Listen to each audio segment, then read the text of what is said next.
Por que cultuamos os orixás na Umbanda praticada no Triângulo da Fraternidade? As pessoas às vezes chegam na nossa casa, e hoje aconteceu isso, normal. O pessoal olha lá para cima, chora. São todos ali símbolos africanos, especificamente Nagô e urbanos. Então, por que nós adotamos esses símbolos na nossa casa? Primeiro, a gente tem que registrar que não existe uma codificação dentro da Umbanda. Toda vez que nós queremos estreitar a verdade para a nossa casa ou para o nosso rito, existem conflitos entre os umbandistas. Nós temos conflitos entre nós.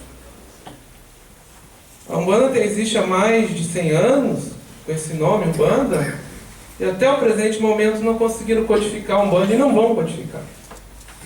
Embora, por muitas vezes, o pessoal adote apostila, apostilas de trabalho, apostilas de ritual. A gente precisa um passo a passo, cada casa. Os conflitos acontecem quando nós queremos impor ao outro como a Umbanda deve ser ou deixar de ser, e esquecemos a essência da Umbanda. A essência da Umbanda, que é a manifestação do Espírito para a caridade. E quando a gente fala manifestação, não é pensar assim, um médium incorporado, o Espírito se manifestando. Isso é uma forma de manifestação, mas é a manifestação do Espírito. Qual Espírito? Qual que é o Espírito? Vai ser o meu Espírito.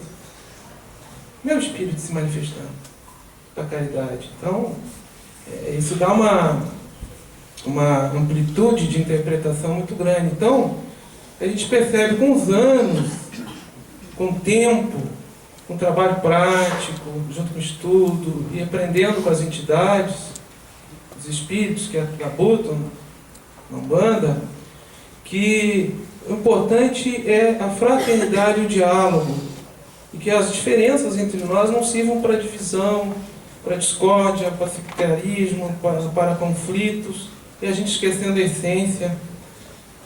Será que foi um acaso a Umbanda ter nascido sem uma codificação e nasceu no Brasil? Será que isso foi um acaso? Não foi um acaso.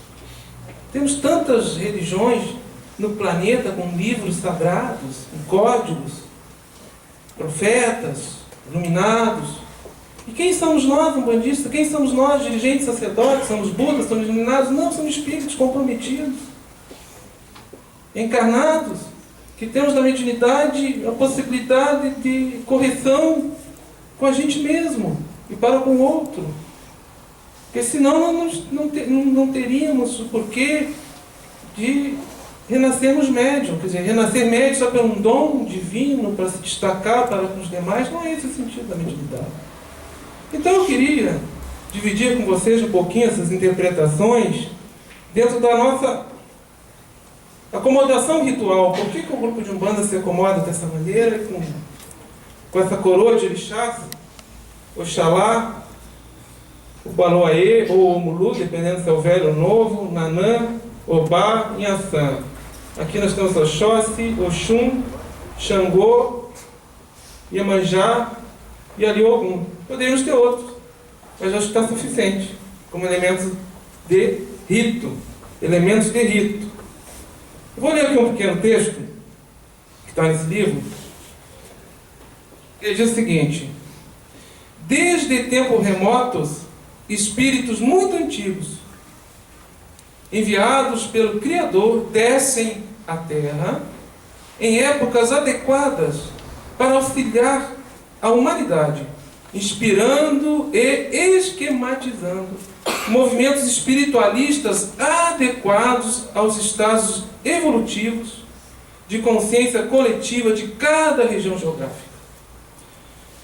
Nos postulados de todos os movimentos religiosos, entre os povos de variadas localidades do planeta, sempre existiram princípios básicos, adequados à mentalidade comum e, consequentemente, às interpretações de cada raça, mesmo variando a simbologia, os costumes e as tradições culturais, introduzidos entre os homens a partir de um mesmo autor divino, que é Deus. um mesmo autor divino, que é Deus. Todas as religiões e movimentos espiritualistas que se fizeram presentes ao longo da história da humanidade vieram a partir de um mesmo autor divino, que é Deus, em épocas diferentes, particularizadas na nossa história. E eu escrevi esse texto essa semana. Eu quero lê-los aqui com vocês. Faz 2, 3 dias que eu escrevi esse texto. Por que cultuamos o orixá da Umbanda praticada no Triângulo da Fraternidade? Orixás são emanações vibracionais de Deus. Olodumare, o pré-existente incriado eterno. Isto é, são manifestações ou raios divinos do Criador indiferenciado. Então o orixá, ele pode ter outras denominações. Esses raios divinos que se rebaixam, que atuam em volta do nosso planeta, eles podem ter outras denominações. Nós, nesse momento da nossa consciência, reunidos em grupo, numa comunidade, terreiro, no grupo de Umbanda Triângulo da Fraternidade, resolvemos, como caminho de espiritualização, interpretar esse raio divino como orixás. Ok? Há, contudo, personalidades históricas que foram divinizadas pelos povos ao longo das existências terrenas, em agradecimento pelos seus feitos. Legado e importância social, religiosa, comunitária e humanista. A exemplo disso, temos Xangô, rei de Oió, ancestral humano divinizado. Como todos esses demais aqui, esses símbolos, essas imagens dos orixás aqui, não são os orixás verdadeiramente, porque você não consegue estreitar um raio divino, uma irradiação divina, numa forma humana, mas são símbolos para a gente se religar. Então, todos esses que aqui estão, em determinado momento na história, foram heróis divinizados. Foram reis, foram líderes comunitários em determinado momento e acabaram, entre tantos outros que houveram, esses aqui persistiram ao longo do tempo. O ato de adorar seres divinos, advindo de Deus, ou aqueles que foram importantes dentro de um determinado conceito social e histórico, como mencionamos, marcando uma época particularizada em prol de uma coletividade humana, é nada mais do que prestar gratidão a tudo aquilo que esses homens e mulheres sagrados fizeram por nós ou nos deixaram na forma de conhecimentos e valores no nosso inconsciente coletivo. Exemplos. Os iorubás adoram o batalá, por esse ter criado a raça humana. Os cristãos, dentro das diversas religiões cristãs, louvam a Jesus Cristo, em gratidão por esse ter morrido pelos seus na cruz e pela grande lição de moral que deixou para toda a humanidade: o amor ao próximo. Os muçulmanos agradecem todos os dias pelas bênçãos de estarem vivos, pelo dia e pela noite, a Alá, Deus, e a Maomé, o profeta. No hinduísmo, temos uma série de heróis divinizados e uma rica cosmogonia sagrada.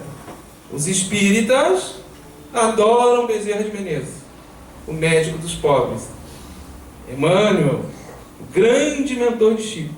E o próprio Chico Xavier é louvado hoje como um ser santo. Não só dentro das hostes espíritas, mas de uma maneira geral, o espiritualista cristão enxerga no Chico um espírito, entre aspas, divinizado, ou seja, um ser que veio, realmente fez diferença, marcando a consciência coletiva num determinado momento na humanidade.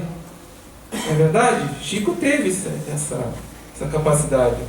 Desta forma, é correto afirmar que o ato de adoração, seja para qual divindade for, é antes de tudo uma prova de gratidão, de lembrança daquilo que um dia foi feito por nós e para nós.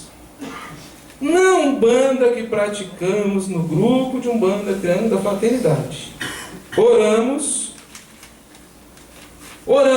cantamos, tocamos tambores e atabaques, dançamos e louvamos os orixás como forma de agradecimento a Deus pela vida que nos foi dada, pela saúde, pela abundância de pensar, de se movimentar, pelo ar que infla nossos pulmões, pelo coração que bate em nosso peito, enfim, pela vida e misericórdia do alto, pelo fato de sermos médiuns e de exercitarmos a nossa livre vontade para nos reunirmos em comunidade religiosa, irmanados e envolvidos pelos guias espirituais, nossos anjos guardiões.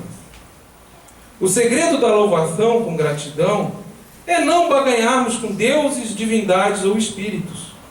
Não pedirmos, e sim agradecermos sempre. Aquilo que nos é dado já está em nosso plano de vida. O lado de lá sabe o que precisamos. Fruto de nosso merecimento e comportamento nesse mundo físico e metafísico, entre as reencarnações sucessivas. Isto é que os nagôs chamam de caráter e o A, pois este é quem, em verdade, determina a felicidade do homem neste mundo e do espírito no Orum, no plano espiritual. Não é a adoração, não é a louvação a uma divindade, a um santo, a um espírito, que vai fazer a diferença. E sim, é o caráter que nós estamos formando dentro de um processo de religiosidade que a gente vai amadurecendo, seja em qualquer religião. Não existe uma religião melhor do que a outra, porque aí Deus distinguiria um em relação ao outro, e Ele é perfeita justiça.